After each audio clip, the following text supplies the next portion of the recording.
Hello guys, कैसे हैं आप लोग? कैसे रहे एग्जाम्स की प्रिपरेशन? बात की एग्जाम्स की प्रिपरेशन तो this class is all about the entrance preparation for JNU and then the Delhi university. Delhi university MA English entrance की पहले भी काफी वीडियोस है सर। जेएनयू की बात की तो जेएनयू के लिए पहली वीडियो हो सकती है मोस्ट प्रॉब्ली जिसमें मैं सारी चीजें डिस्कस करने वाला हूं कि इस बार हमें जेएनयू की प्रिपरेशन कैसे करनी है और क्या प्रोविजंस है। as a number of seats those are available in JNU as compared to Delhi University definitely काम है, लेकिन हम कैसे प्रिपेयर करेंगे और क्या बेसिक्स होंगे। यहाँ पे मैं कोई भी बेसिक स्ट्रक्चर नहीं डाल रहा आपको कि आपको ये पढ़ना है या ऐसे करें। आपको मैं स्ट्रेट फॉरवर्ड बताऊंगा कि this is the way to crack JNU entrance at a first shot. तो कुछ चीज दिमाग में रखते हैं। पहली चीज, चैनल को सब्सक्राइब करना ना भूलना। Subscribe the channel so that you get the idea कि यार सारी वीडियोस अवेलेबल है, हमें कहीं जाने की जरूरत नहीं है। We can follow the videos और कॉन्सेप्ट क्लियर कर सकते हैं। And those who are interested in online session already चालू हो चुका है, आप लोग अपने आप को रजिस्टर करवा सकते हैं।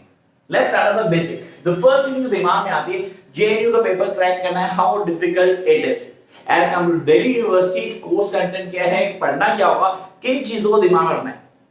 तो हाँ, डेफिनेटली चेंज हुआ। 2 साल हो चुके हैं, चेंज हुआ। पैटर्न एग्जाम का बदल चुका था। 18 तक हमारे पास सब्जेक्टिव शॉर्ट पेपर हुआ करता था, जो कि बदल गया, पूरा ऑब्जेक्टिव टाइप पेपर हो गया। Objective sir MCQs, yes we are have MCQs. अभी कितने नंबर 100 एमसीक्यूज हैं जिनको क्रैक करना। अब how I am going to crack the MCQs, वो किन बेसिस को दिमाग में रखना है। तो गाइस, जहां पे बात कहते हैं, लोग बोलते हैं यार कोर्स कंटेंट अलग है, दिल्ली यूनिवर्सिटी का अलग है और जेएनयू का अलग है, इलाहाबाद और आईआईएम का अलग है। सॉरी टू से यू, आपको सिर्फ और सिर्फ ट्रैप किया गया अलग तरह से कि कोर्स कंटेंट अलग है। उसको ब्रीफ कर देगा, उसको एलोबरेट कर देगा, चीजें वही थी, कुछ अलग नहीं था।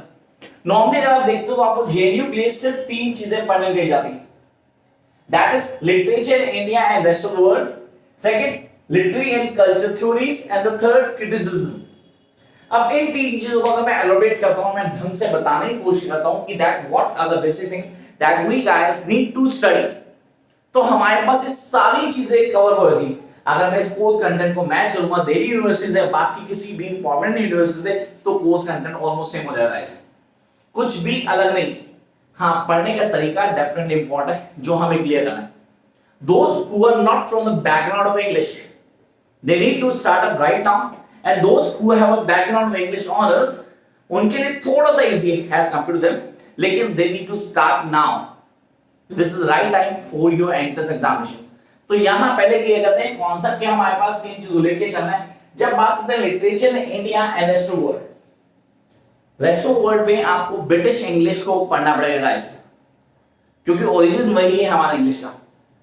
British English, along with the British English, you need to have the idea of American and Australian English. Canadian छोड़ सकते हो, कोई जरूरत नहीं, अफ्रीकन भी छोड़ सकते हो एक एक्सटेंट तक। लेकिन ये 2 यूनिवर्सिटी तक मैं 2 कोर्स रेस्ट ऑफ वर्ल्ड में डोमिनेंट है, जिनको मैंने ब्रिटिश के बाद बोला, that is British, American, Australian. Now I come to the basic structure कि इनमें क्या क्या पढ़ने वाले हैं। फर्स्ट ऑफ ऑल हम पढ़ेंगे synopsis. Synopsis of certain stories, the prominent stories, मतलब जो बहुत ज्यादा पॉपुलर वर्क्स हैं, वो हमें ऑन टिप होने चाहिए। Along with the literary giants, sir हर जगह का, हर एरा का कोई ना कोई लिटरेरी जायंट होता है, वो हमें क्लियर करना पड़ेगा। And then we come to these 2 phases, era and literary giants। अब जहां आपने इनको कवर किया, फिर मैं कहूंगा सबसे ज्यादा स्ट्रेस आपको देना है कहां पे, you guys need to give maximum stress over Indian English writing. Yes, I repeat, Indian English writing वहां सबसे ज्यादा स्ट्रेस देना पड़ेगा ताकि आप बहुत इजीली ग्रैब कर पाए, and that will work seriously. Indian English writing एक पेपर है हमारा, अगर मैं बोलूं that is Indian English writing में आप स्टडी करें, आप राइटर्स को पढ़ें। Indian English writing giants such as Sarojini Naidu हमारे पास है, हमारे पास रविंद्रनाथ टैगोर है, मुल्क आनंद है, Ruskin Bond, sir these are the big names, सलमान रश्दी, how would I can forget all these। इन सबकी डिटेल, इनकी story lines, R K. Narayanan, short stories, बहुत डोमिनेंट प्रोमिनेंट स्टोरीज हैं उसकी, जो हमें आनी चाहिए। अब मैंने कहा मैं इन राइटर्स को पढ़ता हूं, इनके कॉन्सेप्ट को क्लियर करता हूं, then I will get the idea that what be the best way to get all things clear. हमें हर चीज को स्टेप बाय स्टेप स्टडी करना पड़ेगा। तो आपने कहा जहां पे बात की गई literature in India and rest of the world, तो हमने इन बेसिक्स को क्लियर किया. Then we will come to the literary and culture theories. What are literary and culture theories? So the theories those are being used in English language to study the backgrounds. Normally backgrounds are more different eras के लिए, चाहे वो classical हो, चाहे new classical हो, चाहे romanticism, चाहे वो फेमिनिज्म हो, चाहे वो डीकंस्ट्रक्शन ऑफ कॉन्सेप्ट हो, वो सारे के सारे हमें क्लियर होने चाहिए. And we people need to study all in details. इन सबको डिटेल में स्टडी करना है. Then come to the next phase, that is criticism. Criticism में Aristotle, Plato, that is the most dominant one. इनको बिल्कुल भी अवॉइड नहीं करना आपने. Then we have the classical, romantic, feminist, ये सारे के सारे पार्ट हैं जो हमारे पास है क्रिटिसिज्म में. It is actually literary criticism. तो आपको टॉपिक्स क्लियर होने चाहिए, लिटरेरिज्म है क्या, इसके क्या कॉन्सेप्ट हैं, कैसे पढ़ पाएंगे, and how we going to clear all these facts. अब इनके बाद हमारे पास है basics. Basics, yes, you people need to be the master basics. ये बेसिक्स हैं क्या हमारे? So one word substitution, antonym, homonym, synonyms. अब इनको मुझे क्लियर करना है. along with that I'll go with a certain editing basics हैं. ये आपको कहां मिलेंगे? MCQ में मिल जाएंगे. and then the most important part in this JNU section is the comprehensions. अभी comprehension तीन फॉर्म से मिलेंगे आपको. first in form of poetry, the other literary terms, literature का किसी एक टेस्ट एक्सट्रैक्ट दे देंगे आपको. ये एक डिस्क्रिप्टिव आपको एक पैसेज दे दिया जाएगा जिसको आपको स्टडी करके उसके आंसर ऑन द स्पॉट वहां मैच करने हैं, एमसीक्यू में होंगे. तो ये तो सारा पार्ट हो गया किसका? जेएनयू का. अब बात करें थोड़ा दिल्ली यूनिवर्सिटी या बाकी यूनिवर्सिटी जो है उनकी, तो उनको भी डिस्कस कर लेते हैं. तो उनका कोर्स कंटेंट अलग नहीं है गाइस. अगर आपने सारा का सारा कोर्स कंटेंट थॉरोली रीड किया, समझा है, रीड किया, go through by the notes, practice किया इनकी, then there will be no problem to crack any of these entrance examinations. बहुत easily crack कर पाएंगे, समझ भी पाएंगे. अब क्या लगी strategy? Strategy to crack MA entrance examination. Start as early as possible. The first thing that you need to keep in your mind is start early as possible. जितनी जल्दी हो सकता है आप उतनी जल्दी स्टार्ट करें. Always rely on your notes. आप अपने notes पे rely करें. If you can avail classes, that's the best part. If you cannot, then go and make your notes step by step. Please start your preparation step by step so that you be master of the certain facts. यार ये वाला part मेरा हो चुका है. I need not to worry about this now. And analyze SWOT, strength, weakness, opportunity and threat. उसको follow करना है. I let you know कैसे करते हैं, उसके कॉन्सेप्ट क्या हैं. इन अगले वीडियोस जो बाकी हो चुके हैं या आगे आने वाले वीडियोस हैं उनमें सब बताऊंगा आप लोगों को. और किसी को भी अगर कोई डाउट होता है या आपको लगता है कि हमें ये पॉइंट्स क्लियर होते हैं, सर कुछ अपडेट डालते रहते हैं, तो मैं पोस्ट करता था अपने इंस्टा आईडी पे, वहां पे आप फॉलो कर सकते हैं. मुझे पीछे इंस्टा आईडी लिखी हुई है. And those who are interested to get the notes, guys पीछे मेरा व्हाट्सएप नंबर दिया हुआ है, आप फॉलो कर सकते हैं. वीडियो डिस्क्रिप्शन में दोनों चीजें डालता हूं मैं.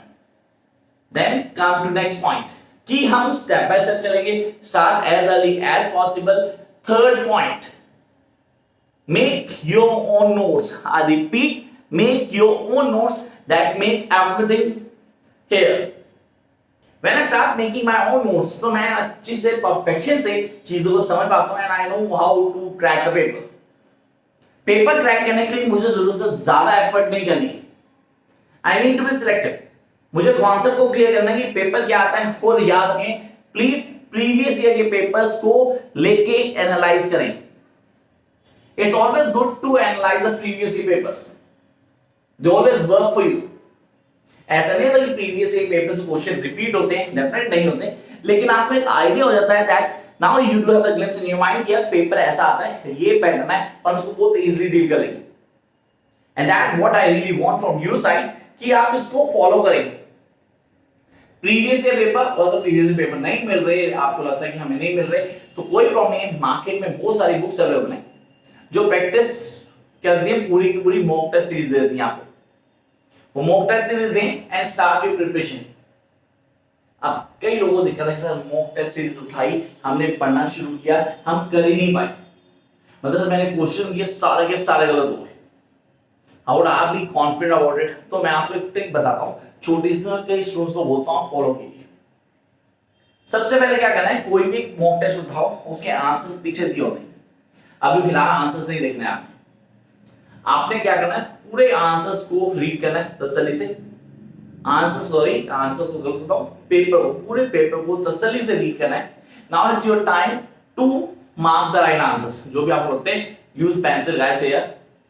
आपने आंसर मार्क करने 1 2 3 4 5, ऑलमोस्ट 5 पेपर आपने कर लेने इसी तरह से अपनी प्रिपरेशन से, and please don't match the answers. After completing that 5 papers, now there are remaining 5 or 10 or 15 papers are there too also, तो आप उसको बाद में देखेंगे। फिलहाल अब आपने उन 5 को करने के बाद अपने आंसर्स मैच करने हैं, and please right on the marks that you obtain from these particular papers. First में कितने, सेकंड में कितने, थर्ड में कितने, फोर्थ में कितने, फिफ्थ में कितने। अब second strategy, now what you need to do, remaining 5 जो इसके बाद वाले 5 है, उनमें क्या करना है, आपने हर आंसर को पहले पीछे चेक करना है और उसको मार्क करना है। अब after marking all these answers, now read the papers. एक सेटअप दिमाग में रखो कि अगर ये क्वेश्चन होता है, इसका आंसर किन बेसिस पे दिया गया, वहां एक्सप्लेनेशन भी होनी चाहिए। अब 5 पेपर हो गए, अब आ गए वापस 11th पेपर पे। तो गाइस 11th पेपर को भी दोबारा उसी तरह फॉलो करेंगे जो आपने फर्स्ट 5 पे किया, एंड देन रिमेनिंग 16 to 20 आप वही करेंगे जो आपने 6 to 10 में किया था। एंड नाउ चेक गाइस कितना फर्क पड़ा, the level of confidence, the way you do और द वे ऑफ स्टडी, सब कुछ चेंज होगा। तो आई होप यहां पे मैं कॉन्सेप्ट क्लियर हुआ कि इन चीजों लेके चलना है।